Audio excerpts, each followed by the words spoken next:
하나님께서 오늘 우리에게 주신 말씀은 민수기 19장 20절에서 22절입니다. 민수기 19장 20절에서 22절 구약성경 228면입니다. 제가 봉독해 드리겠습니다. 사람이 부정하고도 자신을 정결하게 하지 아니하면 여호와의 성소를 더럽힘이니 그러므로 회중 가운데서 끊어질 것이니라. 그는 정결하게 하는 물로 뿌림을 받지 아니하였은즉 부정하니라. 이는 그들의 영구한 율례니라.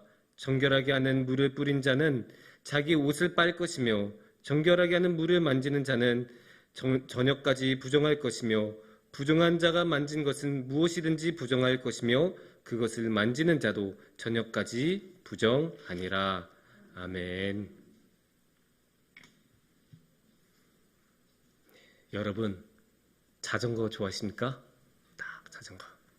좋아하시는 분도 있고, 자전거하고 친하지 않으신 분들도 계실 거예요.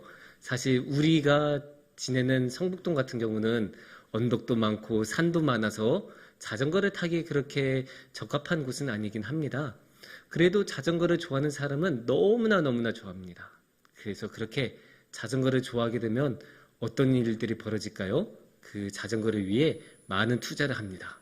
딱 자전거를 타기 위해서 전용 옷도 딱 사입고, 아시죠? 딱 달라붙는 그 옷. 그리고 이제 헬멧도 좋은 거 써야 혹시나 사고가 났을 때 이제 보호를 받고 도움을 받을 수 있습니다.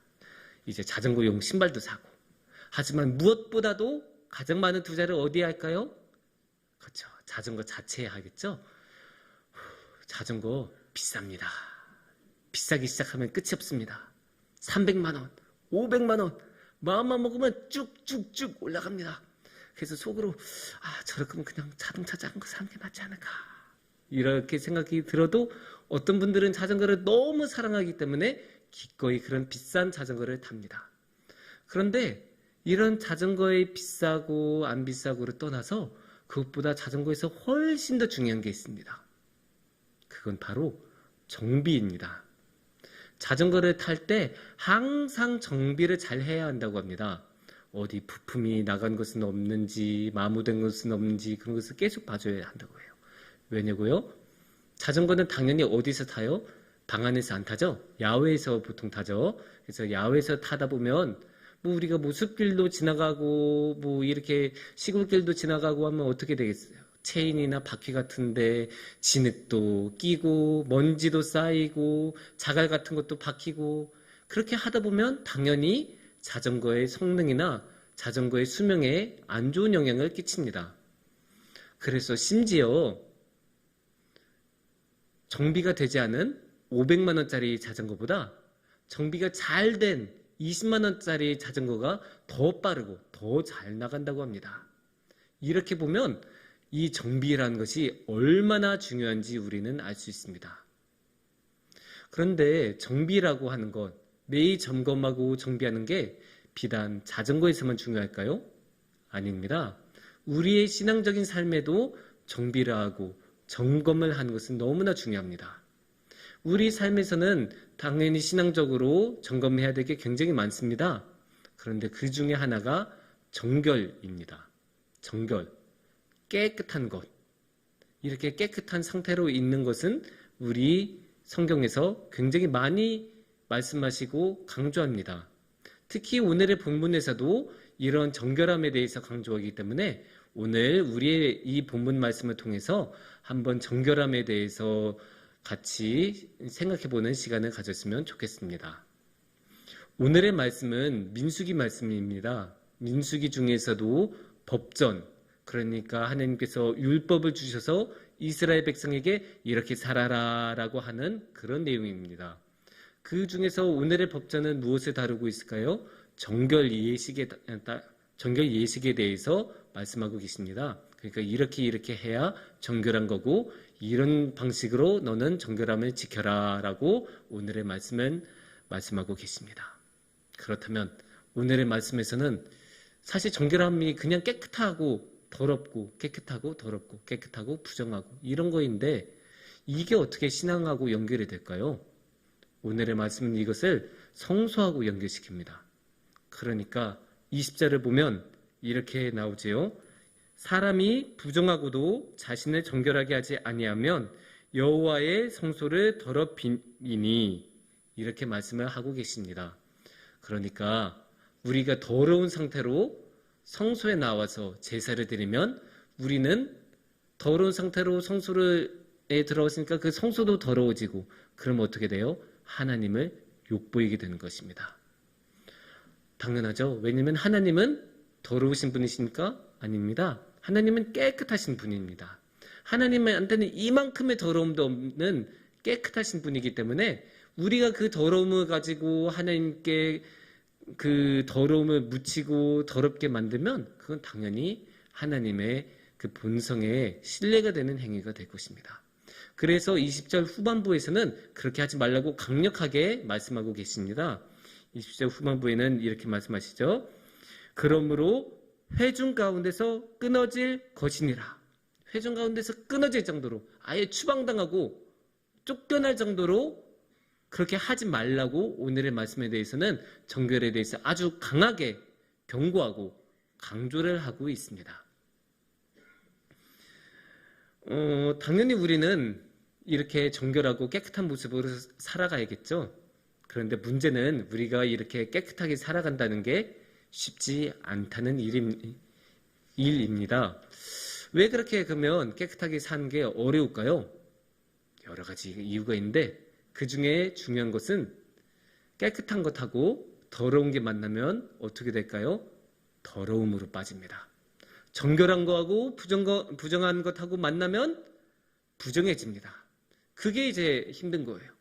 깨끗한 거하고 더러운 게 만나서 그냥 깨끗해지면 그냥 한번 깨끗해진 다음에 쭉 그냥 살면 뭐 더러운 거 좀 만나고 해도 문제가 없겠지만 우리가 깨끗한 상태에서 조금의 더러움이 묻으면 다 더러워진다. 이렇게 하면 이제 어려워지는 거죠. 그러니까 항상 더러워진 거 어디 묻어있나 막 살펴야 되고 안 묻으려고 노력해야 되고 조금이라도 묻으면 다시 다 더러워지니까 안 되고 이러니까 너무 힘든 거예요. 그러니까 이 더러움을 피하기 위해서 굉장히 노력을 할 수밖에 없습니다. 사실 오늘의 말씀에서 이 더러움이란 부정한 것이란 위생적인 개념입니다. 왜냐하면 그 오늘의 말씀이 있는 이 맥락을 보면 더러움은 주로 시체, 나병 이런 거를 가지고 말씀을 하고 있습니다. 하지만 우리가 삶에서 잘 알다시피 이런 것들만 더럽겠습니까? 위생적인 것만 더러운 게 아니죠. 정작 진짜 더러운 것은 따로 있습니다. 무엇일까요? 죄악. 죄악만큼 더러운 것은 이 세상에 없습니다. 그런데 이 죄악이란 거는 우리가 알다시피 이 세상 어디에나 다 있습니다. 너무나 넘쳐나죠. 죄악은 너무나 넘쳐나서 언제나 우리를 더럽히려고 호시탐탐 노리고 있고 우는 사자처럼 우리 곁에 있다고 성경은 말씀하고 계십니다. 그러니까 정말로 깨끗하게 살아가는 게 쉽지 않습니다. 근데 이 깨끗함이 어려운 이유가 한 가지가 더 있습니다. 우리는 항상 깨끗해야 하기 때문입니다. 어쩌다 계속 더럽게 살다가 어쩌다 깨끗해지거나 일평생 한 번만 깨끗하다가 아닙니다. 항상 깨끗해야 합니다. 아니 일평생 한 번만 깨끗하다면 그거는 누구나 어떻게든 지킬 수 있을 것입니다. 생각해보면 뭐 예를 들어서 우리가 세례식 때만 깨끗하면 된다. 그러면 우리가 어떻게든 그 기간만 깨끗하게 조금 노력하고 그 다음에는 뭐 마음 편히 그냥 쭉 살 것 아닙니까? 하지만 우리가 항상 깨끗해야 한다면 어디서나 더러움이 묻지 않으려고 노력해야 되고 어디서나 죄악을 짓지 않기 위해서 항상 신경을 써야 합니다. 그렇기 때문에 우리가 정결하게 살아간다는 것은 참으로 어려운 일입니다. 그럼에도 다행인 것은 하나님께서 도와주십니다. 하나님께서는 우리가 한 번 더러워진 것으로 너 더러워졌어? 탈락! 이렇게 안 하세요. 그래도 하나님께서는 너 더러워졌어? 그래 잠시 기다려봐. 내가 너 다시 깨끗하게 해줄게. 이렇게 말씀하시는 하나님이에요. 하나님께서는 우리에게 다시 기회를 주세요. 어떻게 그러면 우리가 다시 깨끗해질 수 있을까요? 오늘의 말씀에서는 정결하는 물이라는 것을 소개하고 있습니다. 21절에서 정확히 잘 나오고 있죠. 그들의 영권 율례니라 정결하게 하는 물을 뿌린 자는 이렇게 정확하게 이야기를 하고 있습니다. 정결하게 하는 물이 있습니다. 그래서 그 정결하게 하는 물을 우리가 받으면 우리는 다시 깨끗해질 수 있고 그 부정한 것에서 해방될 수 있습니다. 그런데 여기서 살짝 작은 문제가 있습니다. 그 정결하게 하는 물이란 것은 너무나 귀하고 너무나 소중한 거예요. 심지어 하나님께서는 이 정결하게 하는 물을 조건 없이 주세요. 우리가 깨끗해지기 위해서는 하나님께서 그냥 써라. 돈 낼 필요 없다. 제가 성경 봤을 때는 어디에도 그거 정결하게 하는 물을 위해서 돈 내라라는 하는 말은 저는 못 읽었어요. 그러니까 하나님께서는 그냥 조건 없이 그냥 주세요. 그것만 봐도 하나님의 그 크신 사랑을 알 수 있어요. 정결해져야 하나님을 만날 수 있는데 하나님은 우리를 너무나 만나고 싶어 하시니까 그 정결하게 하는 물을 우리에게 그냥 주십니다. 그 정결하게 하는 물을 조금 더 자세히 보면 17절에서 나와요. 17절에 그 정결하게 한 물을 조금 더 자세하게 소개하고 있는데 그 부정한 자를 위하여 죄를 깨끗하게 하려고 불사른 재를 가져다가 흐르는 물과 함께 그릇에 담고 이런 식으로 정결하게 하는 물을 만든다고 했어요. 이제 재를 담고 물을 이렇게 해서 섞어서 딱 만드는 거예요. 근데 이 물을 그러면 만들어서 어디다 둘까요? 성소에 가져다 둡니다. 성막에. 그래야 성소에 온 사람들이 그 정결하게 하는 물로 자신을 깨끗하게 한 다음에 성막에 들어가서 제사를 드릴 수 있겠지요. 그런데 여기서 한 가지 어려움이 있습니다. 이 정결하게 하는 물이란 것은 사실 오늘날 우리의 삶하고는 우리의 현실하고는 조금 거리가 있습니다. 왜 그럴까요? 우리는 성막에 다니지 않기 때문입니다. 우리는 성막이 아니라 어디를 다니죠? 교회를 다닙니다. 우리는 성북중앙 성막 아니지 않습니까? 우리는 성북중앙 교회입니다. 물론 우리가 비유적으로 교회 대신에 성막이라는 말을 쓸 때도 있지만 엄밀하게 보면 교회하고 성막에는 차이가 있습니다. 어떤 차이가 있을까요? 가장 결정적인 차이는 제사입니다. 우리는 교회에서 제사 드리지 않지 않습니까? 우리 성북중앙교회 안에는 제사를 드리기 위해서 소를 잡는 그런 공간도 없고 제사를 위해서 소를 불태우는 그런 공간도 없어요. 그렇기 때문에 제사를 우리는 드리지 않습니다. 어쩌면 다행이죠. 만약에 제사를 드려야 한다고 했으면 저는 이제 소 잡는 기술도 배우고 아이고 힘들었을 것 같아요. 그리고 이제 주일날 예배 시작하기 전마다 그 소 내장 빼고 막 그런 일들 계속 해야 됐었겠죠. 하지만 우리는 그런 제사를 드리지 않아요. 왜 그럴까요? 우리한테는 예수님이 계시기 때문이에요. 예수님께서 저 십자가를 지시면서 단번에 모든 죄를 해결해 주셨기 때문에 우리는 제사를 드리지 않고 예배를 드립니다. 그게 결정적인 차이예요. 그래서 우리는 성막이 없으면 그 성막 안에 있는 그 정결하게 하는 물도 없어질 거 아니에요. 그러면 우리는 그 정결하게 하는 물을 어디서 받을 수 있을까요?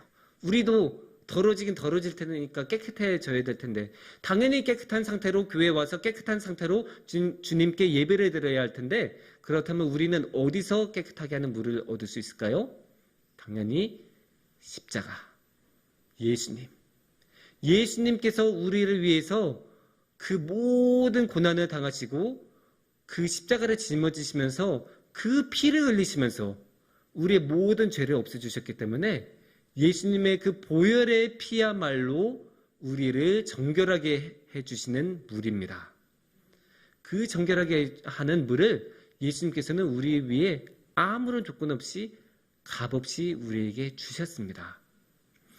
그래서 당연히 우리는 예수님께서 그렇게 귀한 정결하게 하는 물을 주셨기 때문에 그 정결하게 하는 물을 너무나 귀하게 여기고 그 정결하게 하는 물로 주님의 그 귀한 보혈로 우리 자신을 항상 정결하게 씻고 또 씻고 그래서 깨끗하게 우리 자신을 깨끗하게 항상 씻고 그 상태로 우리는 살아가고 예배드리고 주님께 나아가야 되는 것으로 믿습니다. 그런데 이렇게 하면 또 아주 똑똑한 분은 질문할 수 있어요. 아, 근데 목사님, 방금 전에 예수님께서 단번에 모든 죄를 없애주셨다고 하지 않습니까? 그러면 모든 죄 다 해결이 됐는데 우리 꼭 그렇게 계속 깨끗해질 필요가 있어요? 아니야, 하나님께서, 예수님께서 그렇게 한 번에 다 해결해 주셨으면 저희 그냥 뭐 좀 대충까지는 아니어도 그래도 그렇게 매일 그렇게 정결하게 해야 됩니까? 당연히 물어보실 수 있어요. 타당한 질문이고 하실 수 있는 질문입니다. 하지만 그런 분을 위해서 바울 사도는 이미 로마서 6장 1절과 2절에서 이렇게 말씀을 하셨습니다. 은혜가 크다고 해서 우리가 죄에 머무를 수 있느냐? 그럴 수 없느니라. 예수님이 주신 은혜가 그렇게 크다고 해서 예수님이 주신 그 보혈의 피가 그렇게 값지고 우리의 모든 죄를 한 번에 다 없애준다고 해서 우리가 그냥 그렇게 나태하게 죄 가운데 그대로 머물러 있어도 되겠느냐? 바울께서 그렇게 말씀하시고 계십니다. 그런 거 보면 우리는 아무리 우리가 단번에 모든 것을 예수님께서 해결해 주셨다고 해도 우리도 주님 앞으로 나아가기 위해서는 스스로 노력하고 스스로 깨끗해지도록 노력하는 것이 합당합니다. 그래서 우리는 우리 자신을 항상 되돌아봐야 합니다. 항상 되돌아보면서 내가 어디 더러워진 데는 없나? 내가 주님 앞에서 어디 죄 지은 곳은 없나? 내가 뭐 잘못한 것은 없나? 스스로 생각하고 돌아보고 주님의 보혈을 항상 받아야 합니다. 그러기 위해서 우리가 항상 그렇게 우리 자신을 돌아보고 우리 자신을 정비하기 위해서 해야 하는 것이 꼭 있습니다. 그게 바로 기도입니다. 기도만큼 확실히 우리 자신을 잘 돌아보고 우리 자신을 잘 정비할 수 있는 것은 없습니다. 우리가 깨끗해지려면 주님의 보혈의 피를 받아야 되잖아요. 그 아름다운 보혈을 받아야 되는데 그 보혈을 어디서 구할 수 있겠습니까? 우리가 뭐 쿠팡 같은 데 검색해서 배달시킬 수 있는 게 아니잖아요. 우리는 항상 주님을 만나서 주님께 받아야 되는데 주님을 만날 수 있는 가장 좋고 정확한 방법은 기도입니다. 그래서 우리는 기도를 통해서 주님을 만나서 그 보혈을 받고 그 보혈을 통해서 항상 스스로를 돌아보면서 우리 자신의 죄에 대해서 우리 자신의 삶에 대해서 다시 한번 되돌아보고 점검하면서 항상 기도로 주님께 나아가야 합니다. 그렇게 우리가 주님께 나아갈 때 주님께서는 우리에게 더욱더 많은 보혈의 은혜를 주시면서 우리의 삶을 항상 깨끗하게 지켜줄 것입니다. 사랑하는 성북중앙교회 여러분, 우리는 항상 이렇게 기도하면서 주님 앞에 정결하게 살아갔으면 좋겠습니다. 물론 이렇게 매일매일 기도하고 매일매일 자신을 정비하는 것은 어렵고 힘든 일입니다. 정말 많은 수고가 들고 많은 신경을 써야 하고 매일매일 똑같이 꾸준히 해야 한다는 것은 굉장히 지난한 수고가 필요한 일입니다. 그럼에도 불구하고 주님께서는 도와주십니다. 주님께서는 그것을 할 수 있기 위해서 기꺼이 우리에게 주님의 보혈을 주셨고 성령님을 보내주셔서 우리를 항상 인도해 주시고 이끌어 주시고 지켜주시고 도와주십니다. 그래서 우리를 위해 기도해 주시는 성령님과 함께 우리도 기도할 때 주님께서는 항상 우리 곁에 계시고 우리에게 오셔서 우리의 마음을 주님의 정결함으로 가득 채워주실 것입니다. 함께 기도하겠습니다.